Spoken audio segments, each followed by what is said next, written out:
Okay, so I want to take it back to 1971 to begin with, and your Arsenal debut. You became the first black player to play for the club, and you've been on record saying that you didn't quite grasp the significance at the time. But now, how do you look back on that moment?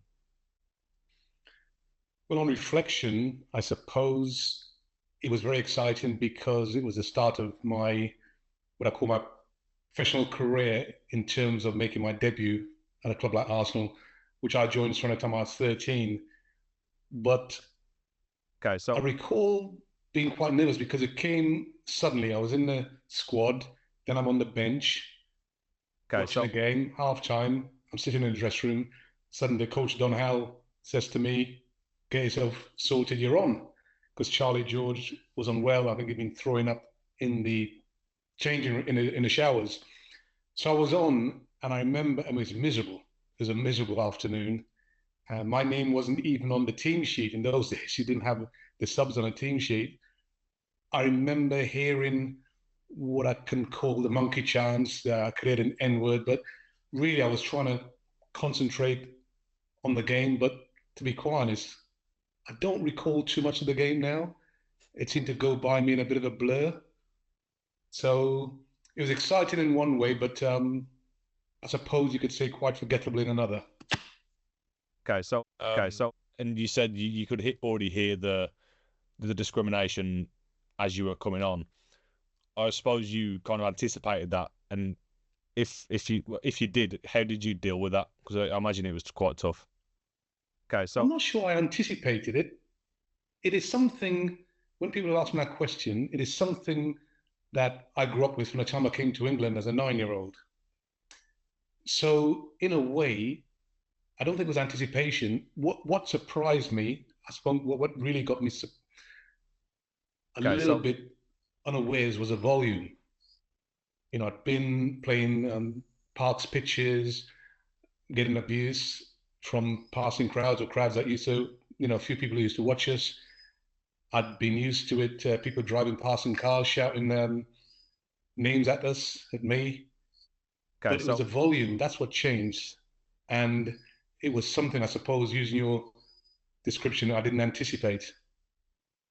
okay, so and a contrast of that now is, in my opinion, personally, Arsenal right now seem like one of the culture clubs in the UK.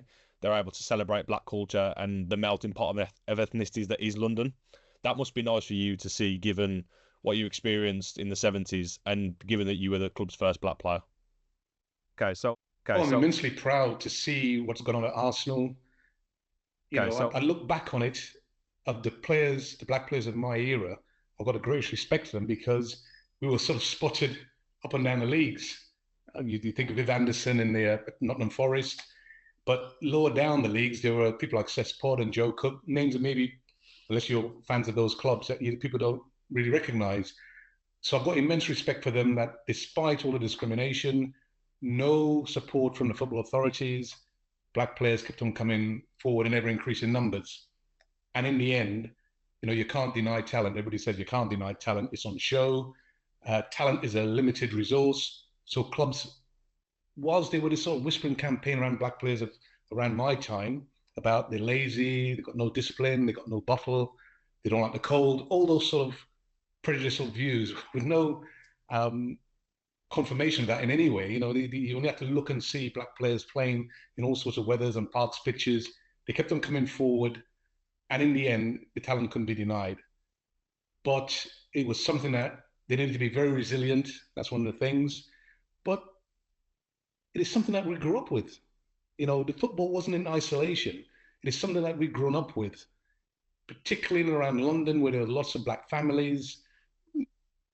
Generally, you kind of gravitate to each other, and that seemed to almost incense certain sections. And don't forget, the National Front was on the rise, late 60s, going to the 70s, and they used football as a kind of platform that they could voice their spiteful okay, so okay, so views because they had the anonymity of being involved in a big crowd.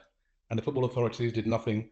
And it seems amazing to me now they took till 1993 before we had a national campaign and kick it out. okay, so football's came a long way since then, but there still is problems in terms of racism and discrimination. But overall, how do you view the progress that has been made from the 70s up until now? Okay, so okay, so I think we should be immensely proud of the integration of black players. As I say, talent can't be denied. What concerns me now, and this isn't about only in terms of sports, but you look across the okay, globe. so Really, there's a rise of fascism. There's a rise of far right views. It is, without being too pessimistic, I do think we've made immense progress. The authorities, I think, can do more. The football authorities can do more, but it does concern me. If you look at football and you see the amount of exclusion orders that are done, if you look at the prosecutions, they're few and far between. There's no publicity around that at all because I don't think there's many that goes on. And you do, as you say, you do still hear in certain pockets, but it is a concern. And I think when you've got certain people like the president of the United States with his sort of rhetoric that he uses and certain actions that he's taken, it almost emboldens people to be more vocal in their dislike of ethnic minorities. And I think we're becoming less tolerant.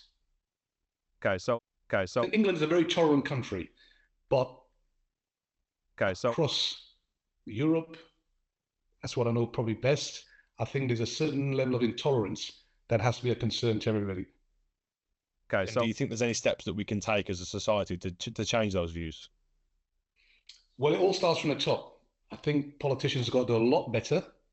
You've got the Conservatives who are nasty, I call them the nasty party. I know they've got a black lady as the leader of the Conservatives, but their values I find really quite discriminatory. And I think, like everything else, it all starts from the top. I think politicians have got to be, Okay, they've got to choose their words more carefully. And I think they can't just keep pandering to a certain section of their electorate, which seems to be the case. Certainly in England. I mean, I live in Spain, so I'm not pretty au fait with the politics here. But I think things have got to change at the very top, and people have got to be very careful with the language they use. okay, so Otherwise, those with those sort of discriminatory views will just latch onto that and say, well, if it's good enough for our politicians, it's good enough for us. okay, so I want to jump back into your football career now, and to your time at West Brom in particular. You made up a third of the 3 degrees alongside Cyril Regis and Laurie Cunningham. Having three black players in a single team during the 70s was literally unheard of. Was that something you paid attention to at the time, or was your focus solely on playing football? A bit of both, but mainly on trying to stay in the team. It was an opportunity that I was given to get back into the top flight. Okay, I think so one of the things with that team, because of the three of us, okay, so that there was a spotlight on us and on the team, but the team was a very, very good team as well. I think if we were playing rubbish football, there wouldn't have been that kind of okay, spotlight so on us and that sort of positive publicity that we were getting. The odd thing about it, I mean, I probably was a bit naive in thinking that because there were three of us playing on a regular basis, that would help with the abuse that we were receiving. okay, But that seemed to make it worse. It seemed to annoy the crowd even more that there were three black players playing on a regular basis in a top flight. So maybe I was a little bit naive in that. But I don't think we fully understood the sort of social impact we were having because you at times you're in a bit of a bubble as a footballer. It's a long season, well, even longer now. But come the end of the season, you tend to take that time, go away with your family for an extended holiday, hopefully, maybe. And then before you know it, you're back pre-season training. So there wasn't a lot of interaction with the sort of wider public. So I don't think we actually knew until I think I retired and you started to look at things a bit more okay, so okay, so closely. You suddenly realised that we had quite a big social impact because the three of us were playing on a regular basis. As you say, it was unheard of at that top level. okay, so you said you didn't quite grasp the social impact until you'd retired, and in 2019, your statue was unveiled to the public. How did it feel to be honoured as a three by the club West Brom? Well, it was Sandwell Council. It was the council that really did the statue, and that's when you realise that there was that feeling of.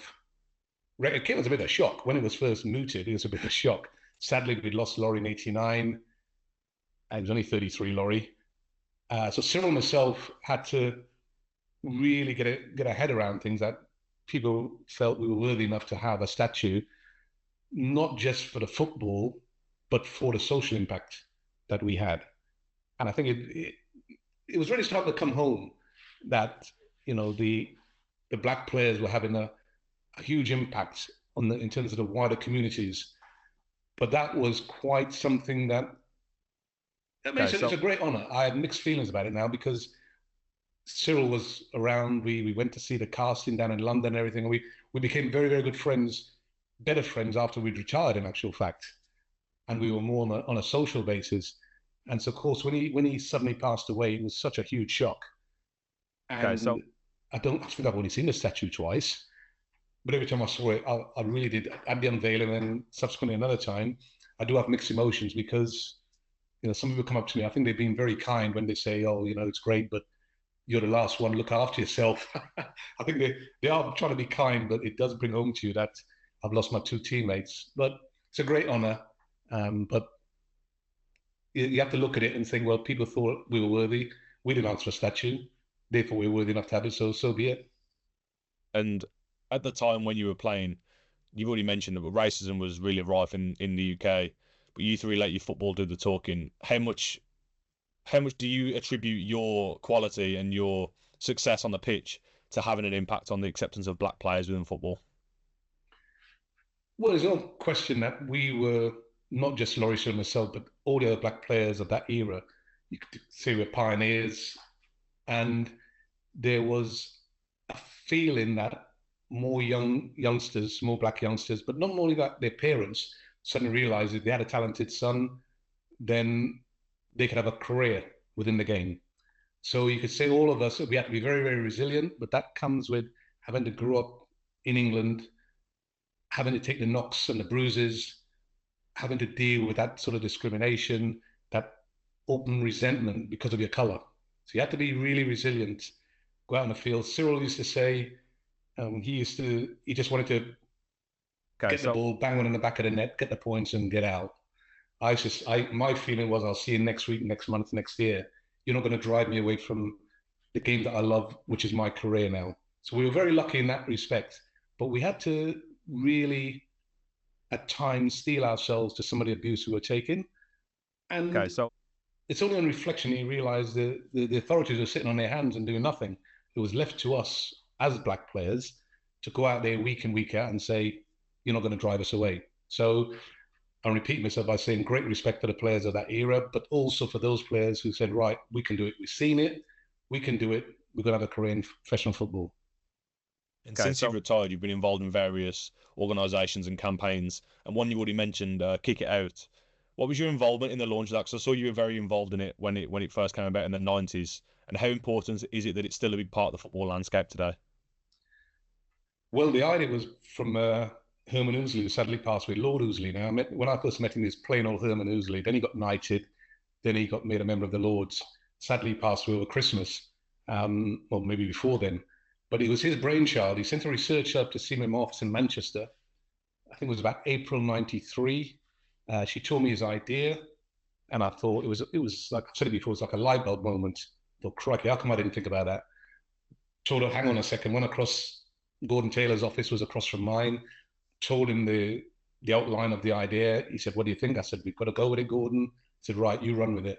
And that's when we started to develop it. Herman Ousley was a fantastic guy. He wanted to use football as a vehicle to address the issues of racism within society. He was CEO of the Commission for Racial Equality. It's changed its name now, EHRC. But it was his brainchild. And we launched it. It wasn't just about the black players, it was about the white players as well. It was about the game. We launched in the start of the season, '93, maybe a month or 2 months before the Stephen Lawrence tragedy. okay, so And we had a slogan, which I still think is the best slogan we ever had, the first one. It's only the color of the shirt that counts. So we used the different shirts. On the platform, when we launched it, there were white players as well as black players there. It okay, so has been going since '93. I do think it needs a okay, bit of so a bit more oxygen. to get out of there, because I think it's losing its impact, and it has been for a number of years. I think it needs more for the players to do more. I would love to see something like ambassadors for Kick It Out, former players being more involved, particularly when there are incidents and the press want to come and talk about it. And I'm not being disrespectful to the people who are in charge of Kick It Out at the moment, but you have a former player or current player expressing views, the press would eat it up. I think at the moment, I think it's losing its impact, it's losing ground, and I think it needs a shake-up, really. Okay, so another thing that was kind of quoted as losing its impact was the taking the knee gesture a couple of years ago, and it still happens now, but a lot of, I think Wilfred Zaha said it is losing its impact and it's a token gesture.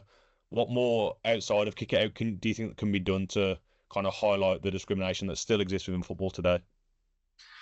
Well, again, we talk about politics starting from the top. I think FIFA have got to do a lot more.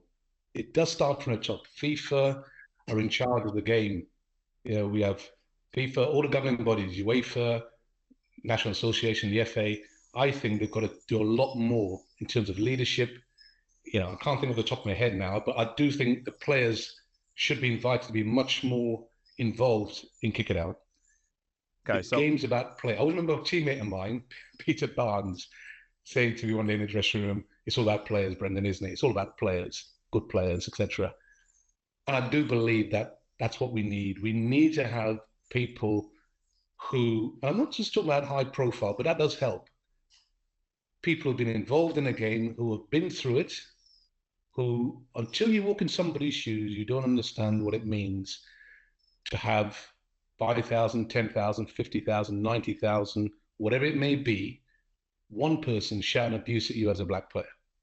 We've got a much more multiracial, multicultural game now than we had many, many years ago.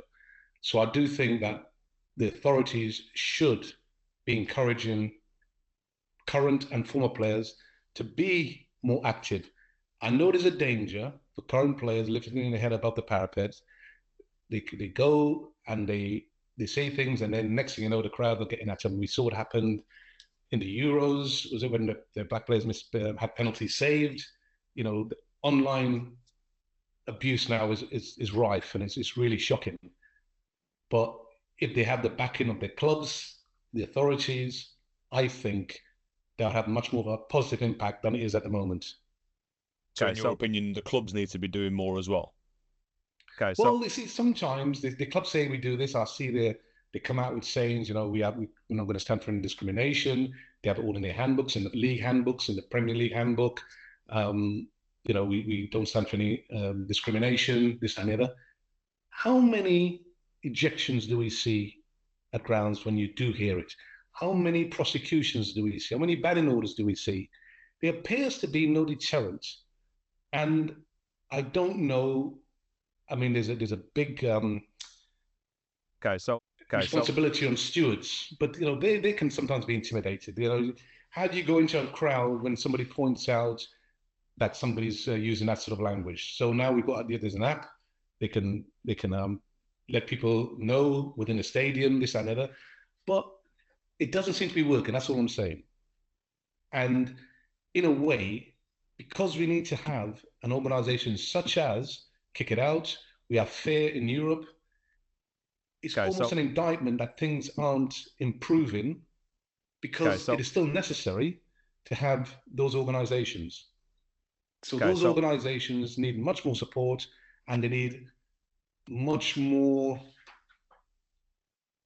stern measures from the football authorities to try and address this problem. And finally, I want to touch on something else that you've been involved in, which is the Players Foundation, and you're the chairman of that. Why is it so important that there is a charity in place that can aid athletes in times of need? Well, we have the charity particularly centres on former players. Current players are well looked after. They've got their contracts, all the things that they need, and their protection. You've got the PFA. We're totally separate to the PFA. We're a charity, and our beneficiaries are obviously PFA members. They're, over the years, and we've seen the money grow in the game. Quite rightly, the players are being paid their value, because there's a lot of money in the game now.